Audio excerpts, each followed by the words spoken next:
Am, Toda mi vida yo crecí católico, fui a un colegio católico toda la vida. De hecho, iba a la iglesia católica todos los domingos. Mi abuela en Argentina decimos, me coimeaba, me sobornaba. Me decía, si vos venís a la iglesia conmigo, después te llevo a jugar a los jueguitos. Vieron que antes uno iba, no tenía la PlayStation, uno iba a un lugar donde había estos arcades, no sé cómo se llaman, y ella me decía, te compro 5 fichitas. Y, y entonces yo iba a la iglesia feliz de la vida, ¿no? Porque sabiendo que después íbamos a ir a los jueguitos, decíamos así, ¿no? Por supuesto crecí toda la vida pensando, o viendo a ella, bueno, a mis padres menos, pero más a ella, besando las estatuas, besando a la Virgen María. Para mí en particular fue, incluso después de convertirme y entender el Evangelio, para mí fue muy difícil quitarme la idea de que María no era quien me habían enseñado toda la vida que era, ¿no? Y lo único que me ayudó en cierta forma, desarraigar esto, me llevó años, no fue un proceso de una semana o dos, fue estudiar lo que la Biblia decía respecto a María, lo cual me sorprendió muchísimo. Yo durante muchos años me habían enseñado pues, que María siempre fue virgen, ¿no? Eso se conoce como la doctrina de la perpetua virginidad de María, que entre paréntesis yo les puse el año ahí, en el que eso fue oficializado por la Iglesia Católica. 553, o sea, por 500 años no lo fue y de repente sí, ¿no? Pero bueno, más allá de eso, como que yo decía, pero no puede ser si es la Virgen, siempre Virgen, ¿no? Como dice el dicho en la Iglesia Católica. Y luego, claro, cuando me llegaba a las Escrituras y miraba, finalmente encontré este pasaje y dije, un momento, pero si el mismo Evangelio de Mateo me está diciendo a mí que la Virgen fue virgen solamente hasta que Jesús nació, lo está diciendo ahí en el texto, ¿no? Entonces, poquito a poquito, la misma Biblia me fue liberando a mí de otras cosas, ¿no? Yo creía toda la vida pensando que la Inmaculada Concepción de María, es decir, que ella nació sin pecado, pues estaba ahí en la Biblia, y entre paréntesis les puse el año en lo que eso fue oficializado en la Iglesia Católica, 1854, ¿no? Hasta que leí el mismo Magnificat, y lo pensé un poco, ¿no? La misma María dice sobre ella misma, en la Biblia, mi alma se engrandece en Dios, engrandece al Señor, y mi espíritu se regocija en Dios. Un momento, no dice el Salvador, no dice un Salvador, dice mi Salvador. Es decir, yo necesito salvación, yo soy pecadora, yo necesito salvación como cualquier otro. Entonces, para mí fue choqueante mirar estas cosas, es decir, empezar a estudiar la Biblia por mí mismo y no tragarme todo lo que me habían dicho durante años, y ahora hacer el proceso de decir, yo quiero estar frente al espejo, yo quiero estar frente a la palabra y dejar que la palabra me hable y me enseñe cosas, ¿no? La última por ahí que les dejo ahí como un tip, la Asunción de María la Virgen, que fue oficializada en el año 1950, en vano vas a buscar un versículo en la Biblia porque no existe. O sea, no vas a encontrar en ningún lado algo que diga esto, ¿no? Ahora, es fácil, ¿por qué empecé compartiendo esto? Porque es fácil para nosotros, como cristianos evangélicos, pensar y decir, los católicos creen esta clase de cosas. ¿En serio los católicos? ¿En serio los católicos? Mira, yo conozco a un prácticamente 98% de evangélicos que mirarían ese versículo y dirían, el ladrón no viene sino para robar, matar y destruir. ¿De quién está hablando? De Satanás. ¿En serio? ¿En serio? Está hablando de Satanás el pasaje. ¿Leíste el versículo anterior? De hecho, 2 versículos anteriores, versículo 8. Porque Jesús dice quién es el ladrón y no es Satanás. Jesús hablando, no te enojes conmigo, que es Jesús el que lo está diciendo. No soy yo. Jesús dice 2 versículos antes, del versículo 10, todos los que vinieron antes de mí, esos son los ladrones. Lo cual me está diciendo a mí que cuando Jesús habla del ladrón en el versículo que sigue, no está hablando de Satanás, está hablando de los falsos cristos que vinieron antes de él. Mira, y yo toda la vida pensaba que en realidad estaba hablando sobre... Ven que no es solamente un problema, la lectura de la Biblia no es un problema solamente de ellos, es un problema también nuestro. Mucha gente toma este pasaje, por ejemplo, Jeremías 29, 11, y dice, porque yo sé los planes que tengo acerca de vosotros. Planes de bien y no de mal, para daros el fin que esperáis. Qué lindo versículo, qué lindo, me voy a casar con la chica que quiero casarme. Tengo planes maravillosos para ti. ¿En serio? ¿Leíste la Biblia? lees desde el versículo 1, no arranques en el 11. Porque en el versículo 1, si lees desde el contexto de todo lo que está diciendo el pasaje, lo que el pasaje está diciendo es que esta gente va a pasar 70 años cautivos. Esos son los buenos planes que Dios tiene para ellos. 70 años de cautividad. ¡Ay! ¡Ups! No me había enterado. Igual que lo que dije antes. Por eso, el desafío de leer la Biblia en un año. Por esto y por muchas otras razones más. Cada vez que nosotros leemos la Biblia, nuestra tarea primordial es intentar interpretarla correctamente, de modo que lleguemos a encontrar el significado original que el autor quería darle a sus palabras. No que a mí me parece, no, pero yo escuché toda la vida que robar, matar y destruir es Satanás. Sí, ya lo sé, yo escuché toda la vida que la Virgen y tal cosa. Sí, yo también tengo ese problema.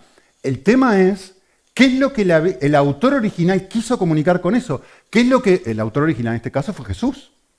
Que entre paréntesis dijo que los ladrones no eran Satanás, en este contexto, que sí Satanás viene a hacer otras cosas, pero en este contexto no lo es. Y a ti ni a mí nos gusta que nos malinterpreten. A nadie le gusta que le enchufen palabras en su boca que no son propias. Pues a la Biblia tampoco. ¿Sí? Hay un autor que me gusta mucho, Gordon Fee, que escribió esto, muy, muy bueno. Dice así: un texto no puede significar lo que nunca significó.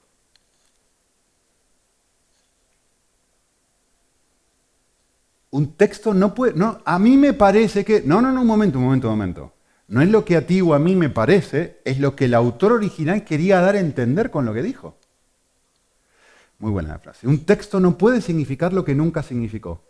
O para ponerlo de un modo positivo, el verdadero significado del texto bíblico para nosotros es lo que Dios se propuso originalmente que significara cuando se expresó por primera vez. Muy bueno. Muy, muy bueno. ¿Sí? Típicamente, tradicionalmente, lo que uno hace para leer la Biblia y estudiarla es seguir 3 pasos, son 3 pasos muy, muy, muy conocidos: observar el texto, interpretar el texto y aplicar el texto, que responde a 3 preguntas distintas. ¿Qué dice? A ver qué dice. Primero me voy a enterar a ver qué dice, ¿no? Luego me voy a enterar a ver qué significa, y una vez que yo entendí qué significa, digo, bueno, voy a ver cómo yo vivo, según lo que está diciendo este pasaje. ¿Sí? Yo no voy a tomarme el trabajo ahora de profundizar en esto. No lo voy a hacer. Quiero darles algunos tips para leer la Biblia, pero yo no voy a hacer esto ahora, y la razón es muy simple. Nos hemos tomado el trabajo de subir a la página web de Cambios Profundos un curso de hermenéutica, ahí en la sección de recursos, un curso de hermenéutica que son 18 sesiones donde lo que hacemos es explicar justamente estos pasos. Entonces yo no lo voy a hacer ahora. Si a ti realmente nunca has hecho un curso de hermenéutica, ahí los tienen, miren, están recién subidos. Ahí mismo. Pues los hemos subido todo ahí, está en la parte de recursos en la página web. Así que, si nunca has hecho nada de hermenéutica y vas a pasarte un año entero leyendo la Biblia, necesitas tomar un buen rato para ir mirando cada uno de estos vídeos. ¿Vale? Duran 1 hora cada uno. Ahí, de hecho, si se fijan, ¿esto tiene pointer? Creo que sí. Aquí puedes descargar una guía que es para todas las personas. Es un montón hay un montón de cosas que están ahí que en PDF que lo puedes bajar. Y luego las mismas diapositivas que aparecen en el curso están disponibles, todas ahí.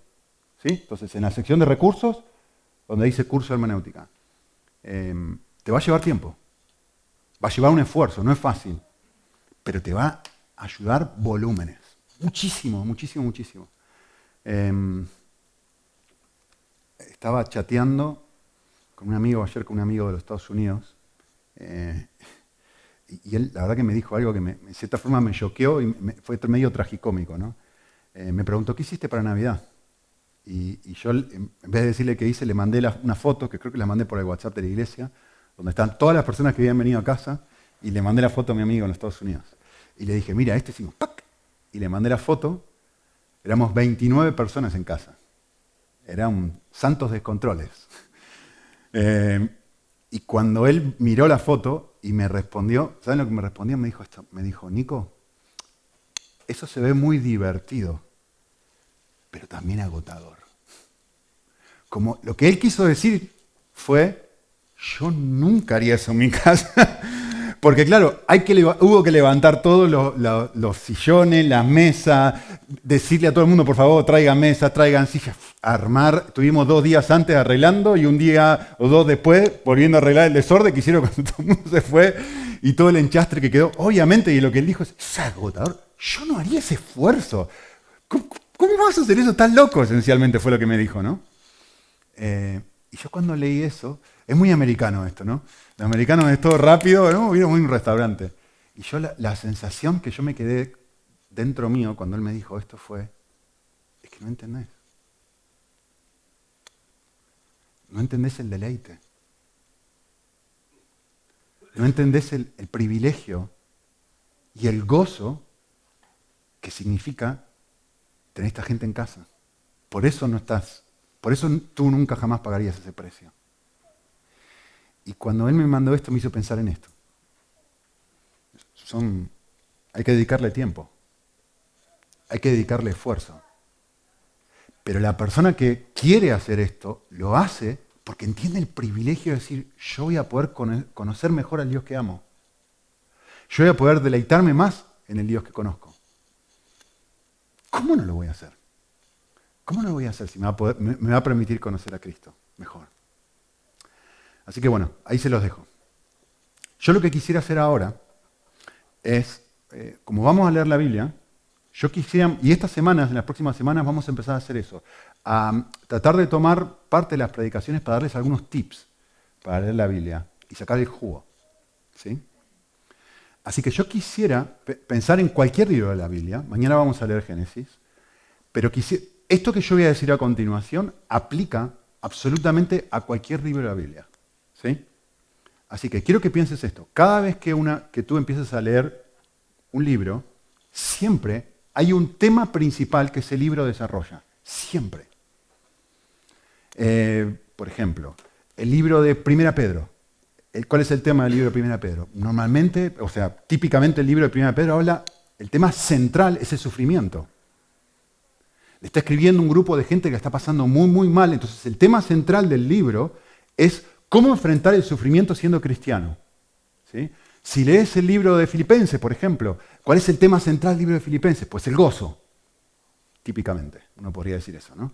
¿O cuál es el tema central del libro de Romanos? La justificación por la fe. ¿Cómo un pecador llega a ser justificado? ¿Sí? ¿Cuál es el tema central del libro de mañana? De Génesis. Los orígenes. Génesis quiere decir orígenes, ¿no? ¿Cómo se originó el pueblo de Israel? Eso es lo que quiere responder el libro de Génesis. ¿De dónde venimos? Como nación, no nosotros, los judíos. Por eso se llama el Génesis, los comienzos, los orígenes. ¿De dónde salimos? ¿Por qué existimos? ¿Quiénes somos? Te quiero contar que no eres cualquiera. Eres resultado de que un Dios te pensó y te creó y fundó una nación que es su especial tesoro. Eso es lo que trata de responder el libro de Génesis. Es el tema central. ¿Sí? Bien, todo libro de la Biblia tiene un tema central. Muy bien, muy importante. Todo libro de la Biblia tiene temas secundarios. Por supuesto que el libro de Génesis trata muchas cosas más que están subordinadas a ese tema. Por supuesto que el libro de Romanos trata muchas cosas más que no solamente es la justificación por la fe. Trata muchas cosas prácticas que se derivan de esos temas. ¿Sí? Muy bien. Creo que todo el mundo entiende esto. Bastante fácil. Uno descubre cuál es el tema central y luego temas secundarios. Ahora, lo que a mí me interesa, o esto es algo que pocos piensan mucho, es lo siguiente. En la Biblia, más allá del libro que estás leyendo, hay un tema principal, hay temas secundarios, pero hay algo que se conoce como un metatema. Meta quiere decir por encima de. O si querés, un gran tema que está en todos los santos libros de la Biblia, en los 66, en todos los temas, en todos los libros, perdón.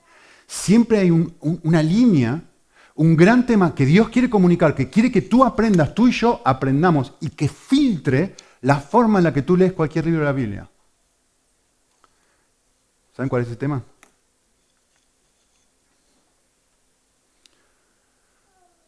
Su gracia. el Evangelio. Y cuando yo estoy leyendo cualquier libro de la Biblia, yo tengo que recordar, hay un tema central, hay subtemas que derivan de ese tema central, pero también hay un gran tema que Dios quiere comunicarme a través de esto. Miren, les quiero leer un versículo. Efesios 1, dice así. Dice, métanse en el cerebro de Dios. Un segundo. Pensá si fueses Dios por un segundo. Y lee el versículo. Quiero que te metas en su cerebro y disciernas qué está pensando Dios. ¿Qué está pensando Dios cuándo? Lean el versículo. ¿Qué es lo que Dios está pensando antes de fundar el universo? ¿Qué está pensando? ¿Qué hay en su cabeza? ¿Lo ven? Dios nos escoge antes de la fundación del mundo, dice el texto, para que fuésemos santos y sin mancha delante de Él. ¿Qué está pensando Dios antes de fundar el universo? Dios está pensando en adoptarnos como hijos. A través de Cristo, está pensando en el Evangelio. ¿Con qué objetivo Él está pensando esto?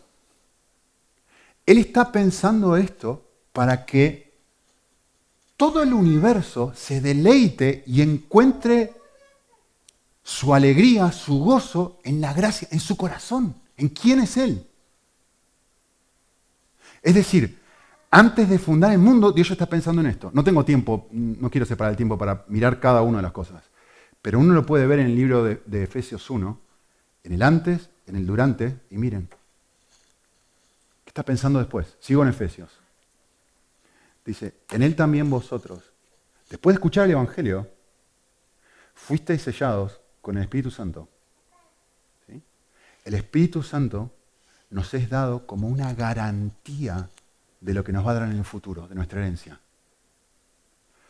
Con miras, está hablando del futuro, al final de los tiempos, a la redención completa de lo que Dios ha adquirido, nosotros, está hablando de nosotros, y está diciendo, un día, o sea, tu salvación comenzó el día que, entre comillas, comenzó el día que tomaste una decisión por Cristo, que aceptaste a Cristo, que te convertiste, pero tu salvación termina en un futuro cuando Dios te redima por completo. El Espíritu Santo, está diciendo el texto, te es dado como una garantía de lo que eso va a suceder en un futuro. Es decir, te está dando un preview de lo que viene. Te vuelvo a decir una vez más, ¿en qué está pensando Dios? Está pensando en el Evangelio, en el futuro. Y me da la razón por la cual está haciendo esto otra vez. El libro de Efesios 4 veces dice esto. Y el texto dice, yo hago, siendo Dios, Dios hace esto para que tú puedas deleitarte en lo increíble que es su gracia. En otras palabras, tú y yo fuimos creados, salvados, santificados y glorificados para apreciar lo que Dios hizo por nosotros. Por eso este es el meta relato. Antes de la creación Dios está pensando en esto, durante el proceso está pensando en esto y después está pensando en esto. Ahora, a ver si llego a comunicarles esto, porque para mí esta es la parte más, no sé, si querés más devocional o más preciosa de todo el mensaje. A ver si puedo comunicarlo. La semana pasada les dije, sí creo que fue la semana pasada, ya me lío. Yo les dije, hace 2 o 3 semanas pasé uno de los momentos emocionales más difíciles de mi vida. Más difíciles, durísimo, durísimo. No podía dormir por la noche. ¿Sí? Durísimo, durísimo, durísimo, durísimo. Lo único que yo quería era que terminara eso. No veía el momento en que eso terminara. No aguanto más, quiero que termine. Creo que también les dije, pasé 5 años de mi vida perdiendo a la mayoría de las personas, la mayoría de las personas que eran más importantes para mí en ese momento, antes de casarme. Mi hermano, mi madre, mi abuela, mi otra abuela, mi padre, en un periodo de 5 años. Todos, uno detrás del otro. Pa. La primera vez, yo nunca había sentido esto, obviamente, pero cualquiera que ha perdido a alguien sabe esto. Cualquiera. Una cosa, escuchen bien lo que voy a decir ahora, una cosa es el dolor que tú sientes el día que pierdes a la persona. El dolor que tú sientes en el momento que pierdes a alguien que es un familiar cercano, que es una persona que más amas, el momento que te dan la noticia no lo crees, y el momento posterior a la noticia es dolor, no puedes dejar de llorar, es dolorosísimo. El día en que tú experimentas esto es uno de los peores días de tu vida. Pero hay un agregado que cualquier persona que ha perdido a alguien así sabe que es verdad. Que no se limita al día que vos sufriste la mala noticia. Es que tú te vas a dormir y te levantas y de repente el dolor se prolonga al día siguiente y uno comienza a pensar, mañana va a ser igual, y mañana va a ser igual. Lo que hace doloroso la experiencia de pérdida no es solamente el día de la pérdida, sino la continuidad del dolor. Y yo no sé si... A ver, yo he conversado con mucha gente que ha perdido seres queridos y creo que la experiencia general es la misma. Todos sentimos esto, el hecho de decir, te levantás en la mañana y decís, no fue una pesadilla, no fue una pesadilla, no fue una pesadilla, y empezás a llorar. Porque no podés tolerar la idea de que esto no fue como, bueno, choqué el coche y se acabó la historia y se arregla y me costó un montón de dinero, pero bueno, ya se terminará, ¿no? No, es que nunca más en la vida voy a poder volver a ver a esta persona. El dolor se prolonga justamente por la extensión del dolor. No porque fue un momento puntual, sino por lo que yo estaba pidiendo esa noche de angustia. Que acabe, que acabe, que acabe.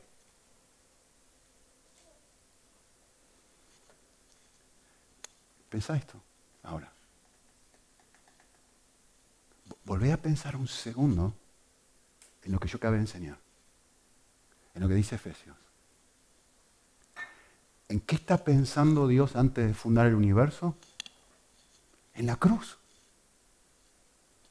¿En qué está pensando Dios durante toda la historia del universo? En la cruz. En la experiencia donde el mismo Jesús dijo, si es posible que pase de mí esta copa, que pase, que pase, que pase, que pase, que pase. ¿Qué está pensando Dios antes en su sacrificio?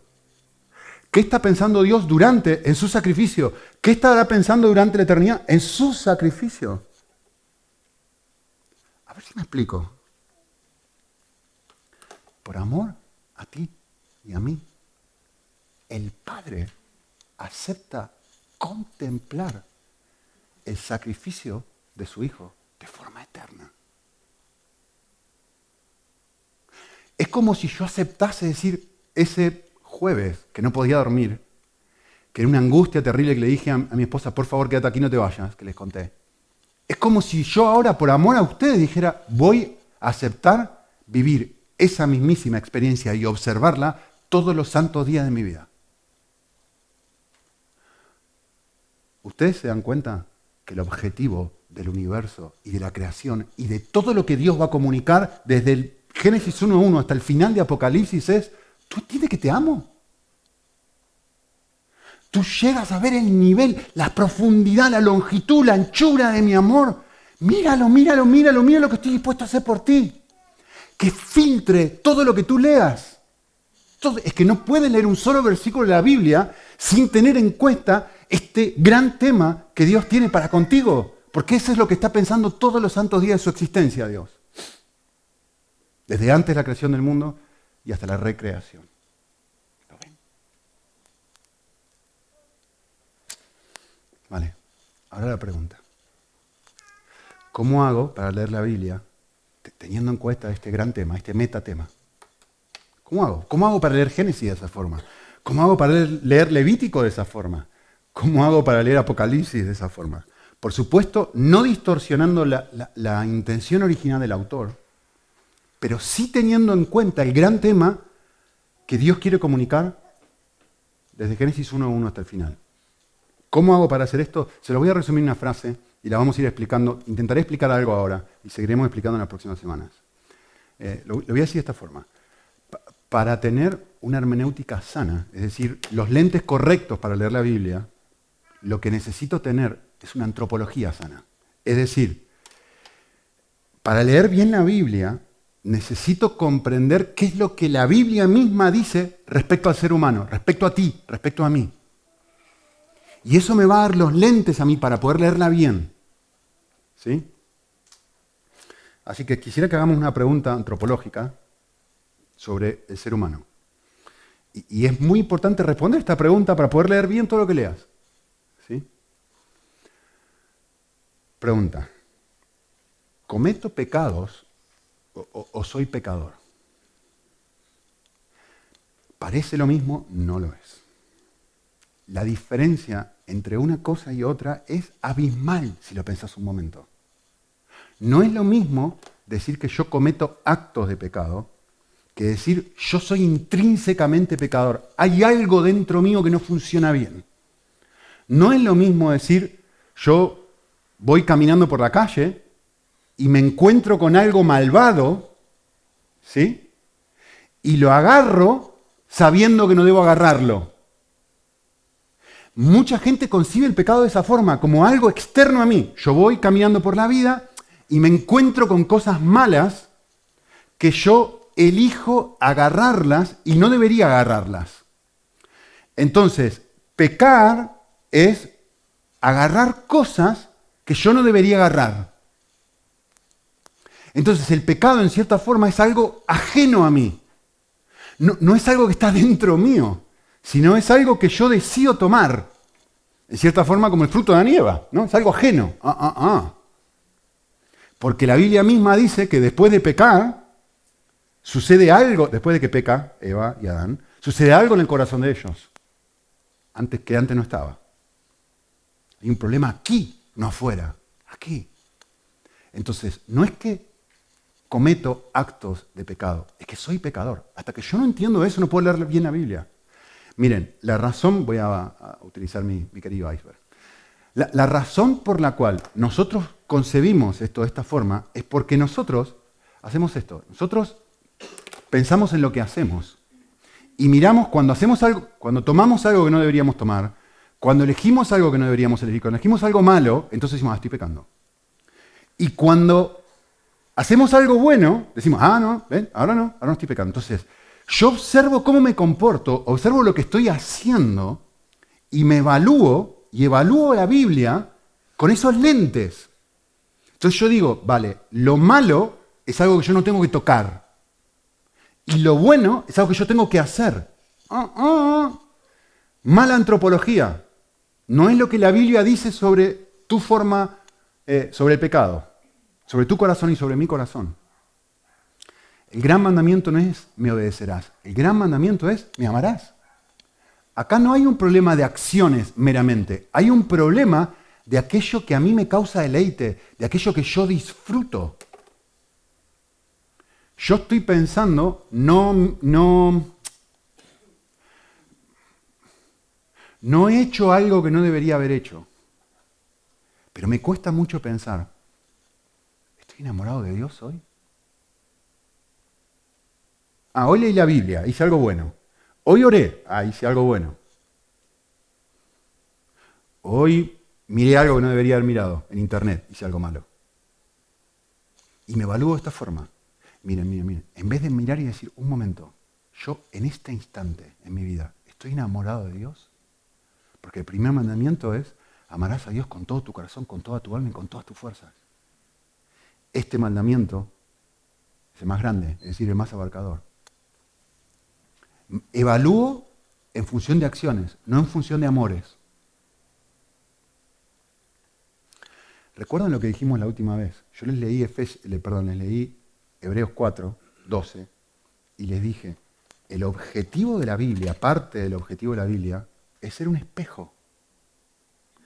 Y dice el texto, la palabra de Dios es viva y eficaz, y más cortante que espada de dos filos, y penetra me divide en dos, me parte al medio. ¿Con qué objetivo? con el objetivo de sacar a la luz las intenciones más profundas del corazón, lo que amo. Lo que yo amo. Y cuando eso sucede y soy expuesto, cuando se exponen mis deseos, de repente una cosa que empiezo a darme cuenta es si hago algo malo, porque tengo deseos malos, sí, oscuros, feos, muy, muy feos. Pero de repente cuando me expongo a la palabra de Dios, lo que yo descubro es que aún haciendo cosas buenas, aquí dentro, lo que realmente amaba también estaba sucio. No era tan blanquito como yo pensaba.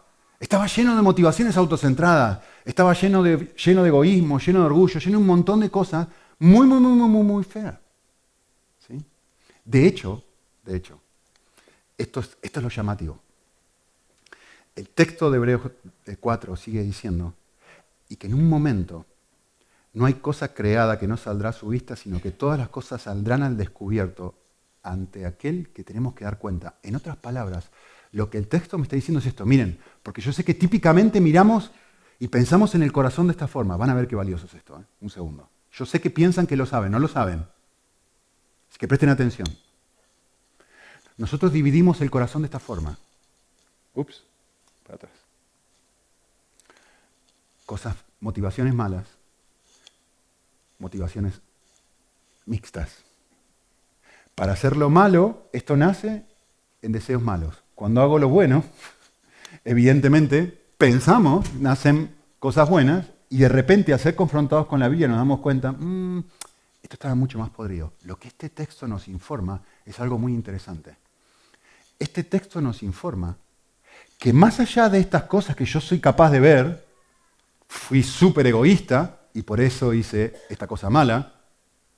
Vamos a poner pornografía aquí. Hice algo malo.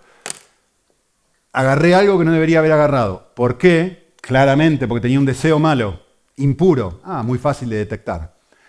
Ahora, algo bueno, da igual lo que sea.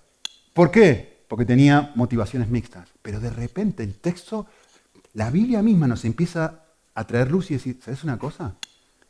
Adentro de tu corazón hay cosas que están tapadas, que tú no ves, que un día serán sacadas a la luz y que están llenas de un montón de motivaciones malas, sucias y oscuras. Y tú piensas, y esto es el punto que quiero comunicar, yo suelo evaluar mi vida a la luz de esto. Suelo evaluar mi vida en los mejores días a la luz de esto. Pero me olvido de esto. De que hay un montón de cosas que Dios todavía no me ha mostrado sobre mí mismo, que si yo las viera hoy, me espantaría. Así que esta es mi pregunta teológica. ¿Hay algún momento en mi vida donde no peque?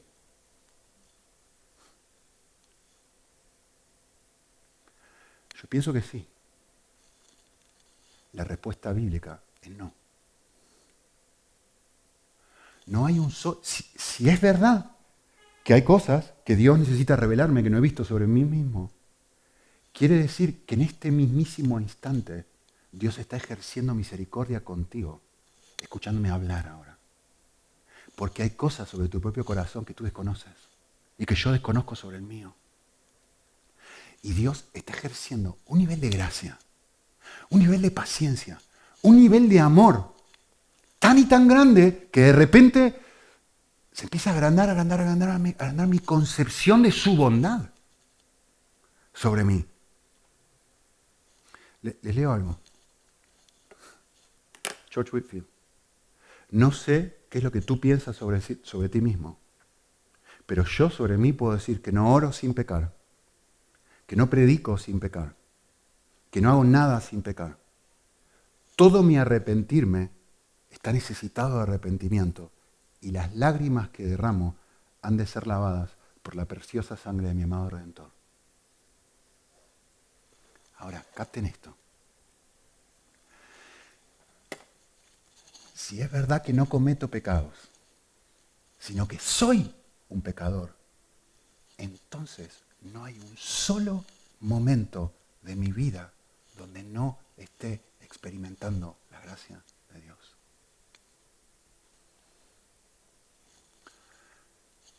no es que yo necesite que Dios me ofrezca su misericordia. Lo que yo necesito es un espejo que me muestre que constantemente yo estoy experimentando su misericordia. Esta es la doble dinámica que les expliqué la última vez. Para esto leo. Leo para poder ver lo lejos que estoy de ser la persona de que debería ser y para que me asombre de un Dios que yo pensaba que era mucho más pequeño y de una gracia que yo pensaba que era mucho más pequeña. ¿Se dan cuenta? Eso es tener una hermenéutica sana. Eso es tener una hermenéutica bíblica. Que yo me empiece a asombrar de esto, que me maraville y que me rompa el corazón en mil pedazos. Les quiero leer una cita de John Hannah. Él era un profesor en el seminario de Dallas. Tenía dos cerebros, una de las personas más inteligentes que yo he conocido. Cuando oraba en las clases, les digo la verdad, yo tomaba apuntes de sus oraciones. O sea, en ese nivel, la profundidad de lo que este hombre enseñaba. Él dijo esto. Dijo, si se da por sentado que Dios no acepta nada como agradable para sí, excepto lo que se conforma con las perfecciones de su justicia y santidad absolutas,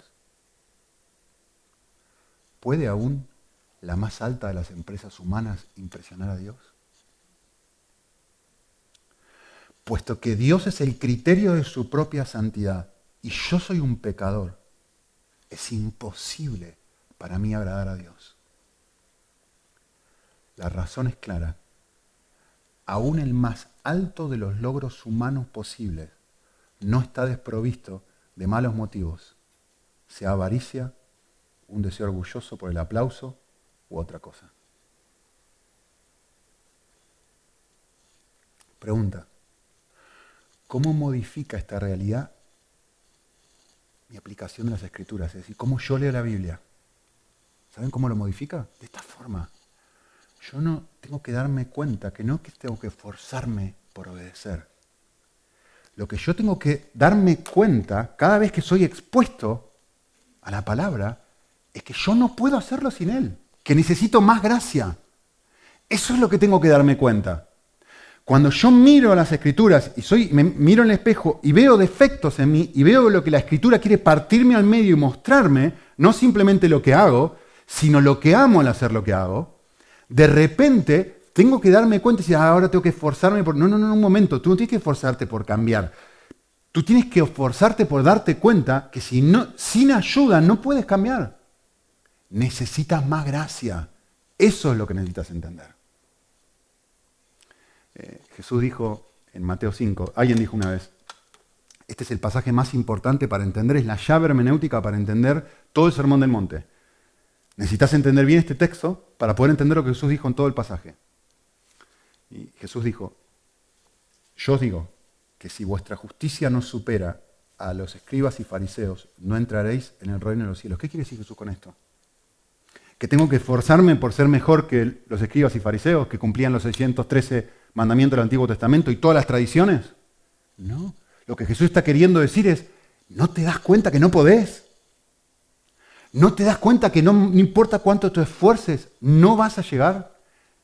El propósito de la ley es mostrarme que es tan alta para que yo me dé cuenta que jamás lo he vivido y jamás podré vivirlo.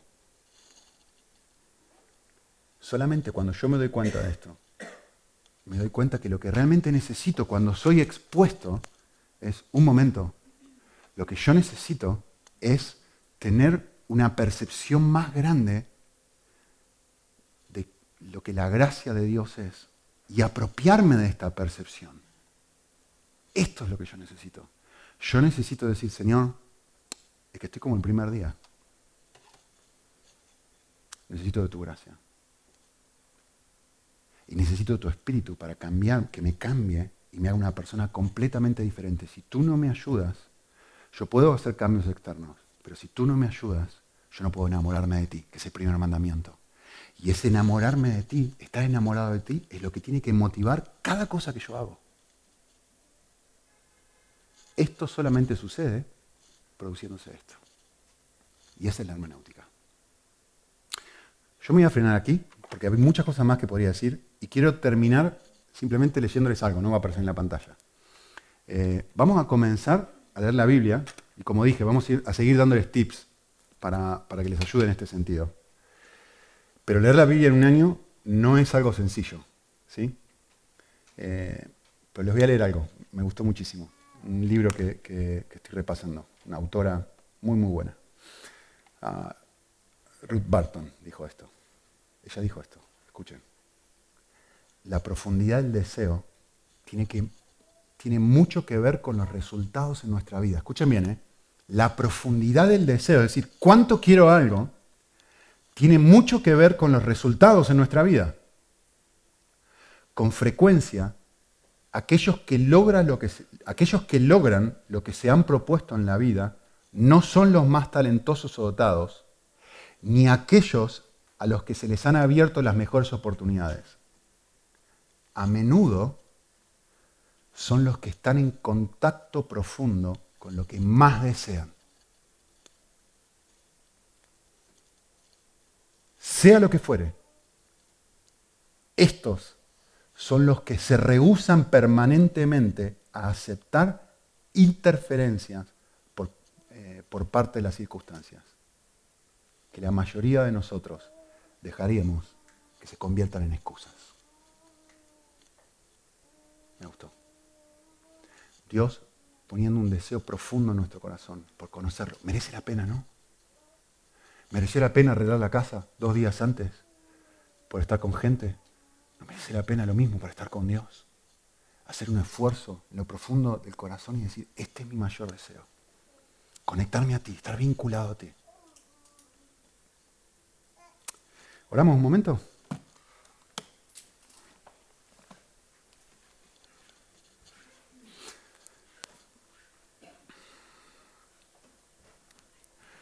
Señor, tú eres un Dios que no deja de sorprendernos.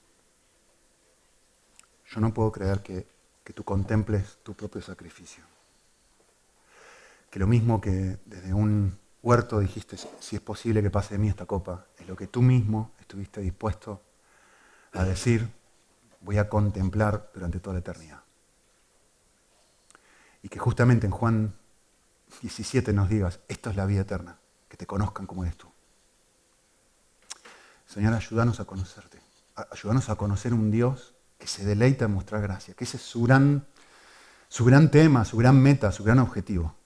Y que nos asombremos, que nos rompa el corazón en 1000 pedazos, que nos motive, que nos ayude a encontrar en esta gracia el motor para cambiar, el motor para leer, el motor para orar, el motor para servir, el motor para amar, el motor para ser personas total y completamente diferentes.